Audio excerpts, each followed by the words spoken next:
Welcome, Dr. James Beckett, Sports Card Insights, another hobby hotline outtake episode. We got into it, especially with Brody the Kid being one of the other co-hosts, along with Brad Bethune, the Texas card dude, got into some of the aspects of the kids product idea that I'd put out there.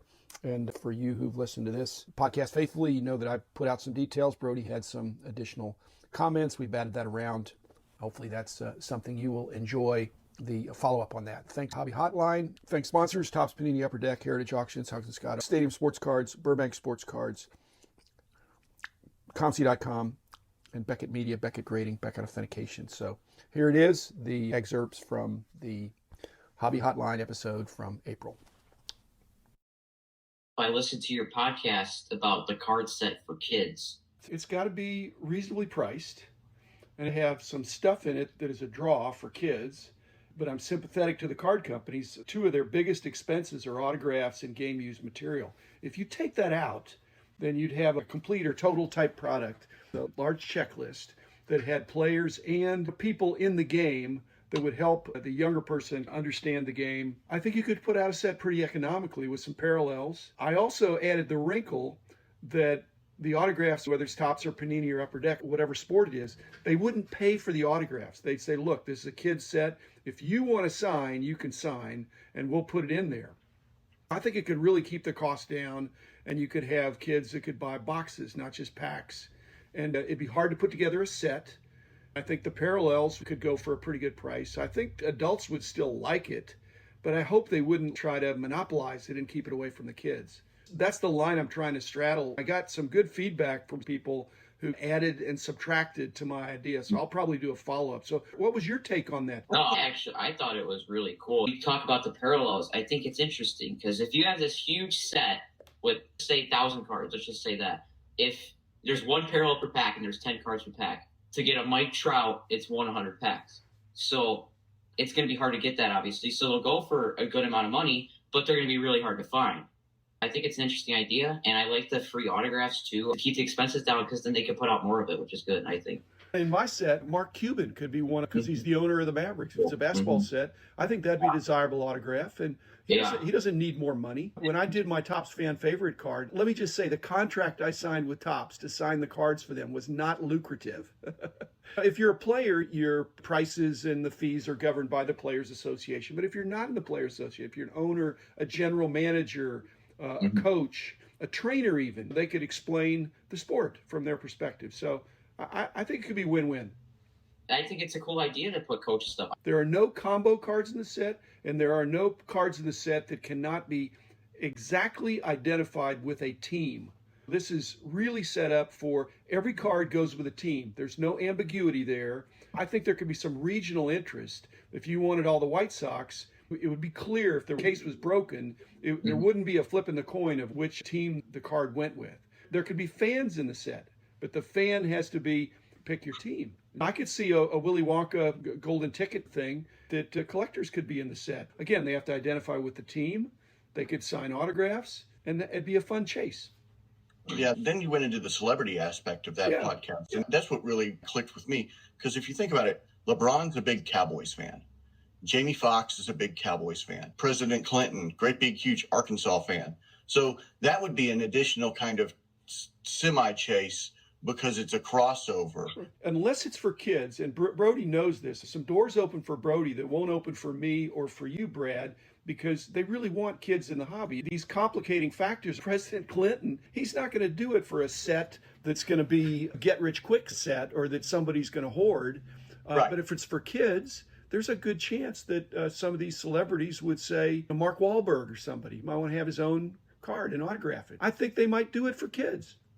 We could think about the Bushes with the Texas Rangers. Absolutely. Again, Brody, push back here. As we're talking about this, it sounds exciting to me.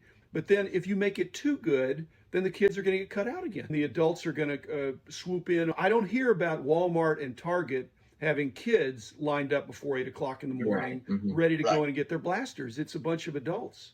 So if it's too good, maybe that's bad. But I'm just thinking I'd like to add enough interest to it that people could say, hey, that's an interesting set. And let's give kids a chance. Yeah, as a 13-year-old kid, we want interesting stuff too, especially if you've been in the hobby for a little bit too. Like you're gonna want to be able to pull an autograph and stuff like that. I think mascot cards would be something cool too, because absolutely. I know Topps does them an opening day, but football and basketball, I'm not too sure. If I know they do in Prism draft picks, the collegiate mascots are in there, Bama's mascot and stuff like that. But I don't remember ever being like Staley the Bear and stuff like that, or Tommy Hawk or Benny the Bull. Benny the Bull is like one of the most iconic mascots. That'd be pretty cool. Yeah. So if you want to go extensive and massive, I've talked ad nauseum this week about NFTs. What do you think about flipping that and turning it into an NFT so that you don't have to worry about printing? You just push a button and all of a sudden you've got an automatic, renewal of cards, even though they're online. It's like what Topps is trying to do right now. I'm not sure Yeah. it's going to click. Hey, kid, do you want some cards? Oh, they're not real. They're digital. You can't hold them. But hey, Yeah. collect them. So I think it might be a ways. But again, if they got this card product for kids going and it caught on, then would there be an NFT extension of it? Yeah, I think possibly. Okay. So, Brody, the NFTs, you've got the core collectors that are having trouble with an NFT, or us older gentlemen are having trouble with NFTs. They're geared more towards the younger market. I wanted to ask you, do you like NFTs, or do you still want that tangible, I need that card? I think it has a lot of potential coming from playing a lot of the Topps games and Panini games. Those are pretty fun. There's a lot of stuff that you could do on there without paying too. There's a lot of packs and events you could do.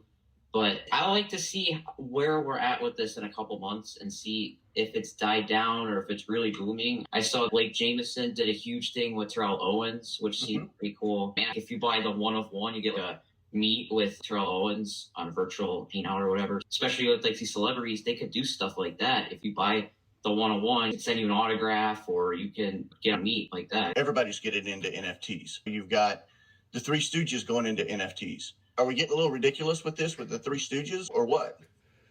The Three Stooges are entitled to be ridiculous because that's their shtick. There's a concept of the market cap of a rookie card in a certain condition or of a player. That's the problem with NFTs. The market cap could be ever expanding. And as you're seeing, there's such an explosion of it now that if it was just Top Shot only, then people would be focusing on that. But people have seen the early success of Top Shot.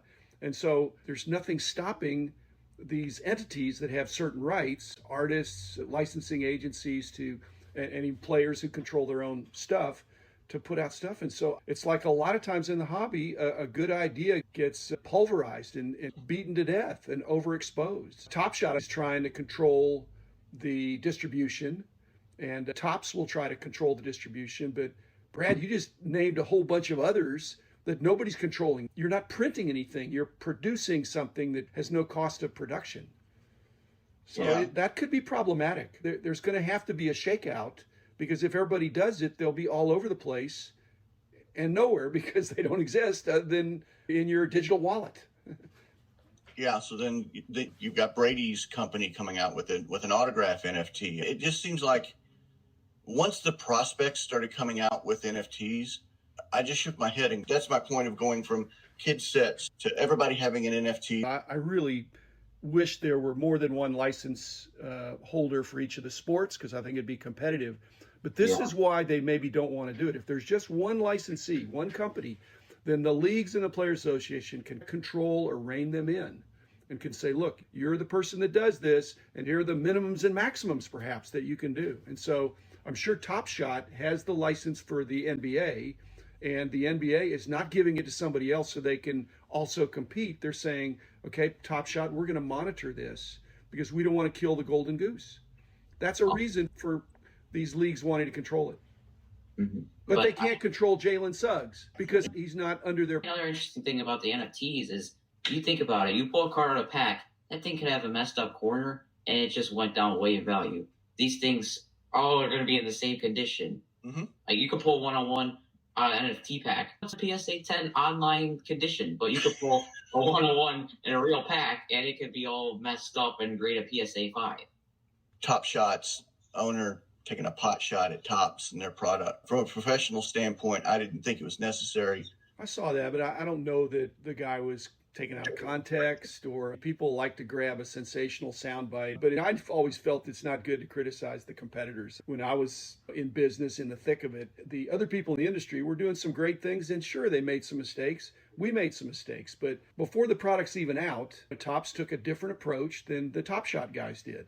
They have a different platform. The problem is, in the social media world, it's hard to keep your mouth shut when people are walking around with cameras or recording devices. The marketplace will determine, and not only that, this is Topps' first iteration. If they don't do it quite right this first time, they're in it for the long haul. They'll try something different the next time. Yeah, I don't think it was smart. If you think about it, Topps has been around for 70 years, and Top Shot's been popular for about a year. Like you said, it's their first time doing it. They can make improvements as they go, and it's a way different approach than Top Shot. Another aspect of this is Top Shot, maybe, I'm pontificating here a little bit, but establishing their alpha-ness in the sense that, I don't know if people miss this, but the market capitalization of the Dapper Labs, the Top Shot parent company, is more than Topps, Brody.